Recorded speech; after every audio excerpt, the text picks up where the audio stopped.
Au nom de la République du Mali, je souhaite exprimer ma profonde gratitude aux plus hautes autorités de la République du Bénin pour leur hospitalité remarquable, ainsi qu'à nos compatriotes résidant au Bénin. Je salue particulièrement Monsieur le Président Fofana, Monsieur Mamadou Kam, ainsi que l'ensemble des membres de l'Association de la jeunesse de la communauté malienne vivant au Bénin, dont l'accueil chaleureux et le soutien constant témoignent de la solidité des liens fraternels qui unissent nos deux peuples. J'adresse également mes remerciements aux organisateurs de la COJED qui offrent à la jeunesse africaine une plateforme stratégique pour réfléchir collectivement à l'avenir du multilatéralisme et à l'évolution des institutions internationales.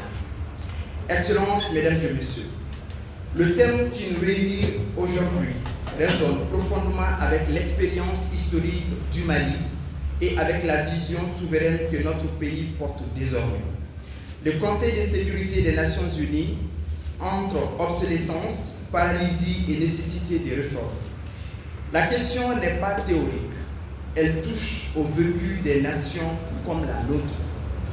Pendant des années, nous avons constaté les limites d'un système qui prétend maintenir la paix, mais qui trop souvent se révèle incapable d'empêcher les crises, de protéger les peuples ou de respecter la souveraineté des États. L'esprit du Mali aujourd'hui, c'est d'abord la lucidité.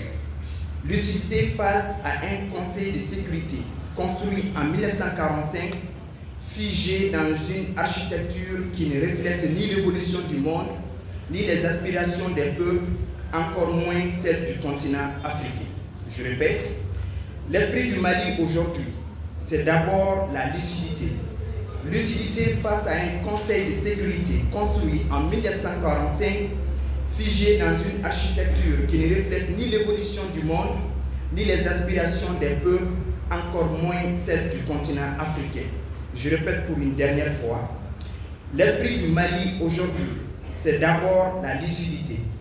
Lucidité face à un Conseil de sécurité construit en 1945, figé dans une architecture qui ne reflète ni l'évolution du monde, ni les aspirations des peuples, encore moins celles du continent africain. Lucidité face à la paralysie provoquée par le droit de veto qui transforme parfois les enjeux de paix en simple rapport de force entre puissances. Lucidité enfin face à un multilatéralisme qui, dans plusieurs situations, n'a pas pu répondre aux attentes légitimes du Mali. Mais l'esprit du Mali, c'est aussi la souveraineté. Une souveraineté assumée, revendiquée et défendue.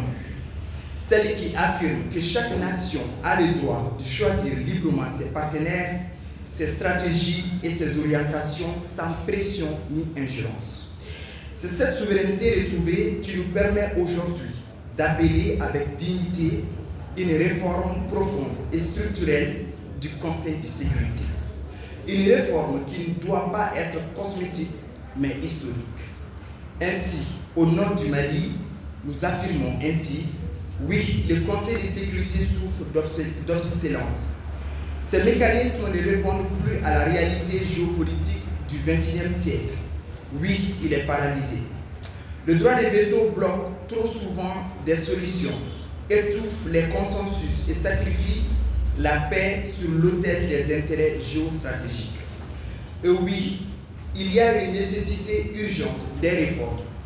Non pas une réforme timide, mais un renouveau complet qui reconnaisse pleinement la place de l'Afrique dans la gouvernance mondiale. Le Mali soutient fermement l'augmentation du nombre de membres permanents, la présence de l'Afrique parmi les membres permanents, la révision du mécanisme du veto, la justice, l'équité et le respect de la souveraineté des nations. Parce qu'on ne peut pas continuer à décider du destin des peuples en leur absence, parce qu'on ne peut pas bâtir la paix sans écouter ceux qui en payent le prix le plus fort. Chaque participant, notre génération n'est pas celle qui observe, elle est celle qui agit. Nous ne sommes pas venus entretenir des certitudes, du passé, mais ouvrir des voies nouvelles pour l'Afrique et pour le multilatéralisme de demain. Excellences, Mesdames et Messieurs, le Mali parle aujourd'hui avec une voix libre, une voix souveraine, une voix fidèle aux aspirations de son peuple et de sa jeunesse. En cette voix dit claire,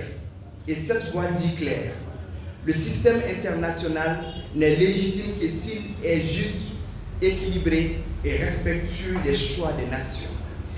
Vive la COJED, vive la diplomatie africaine, vive le Mali souverain. Je vous remercie pour votre attention.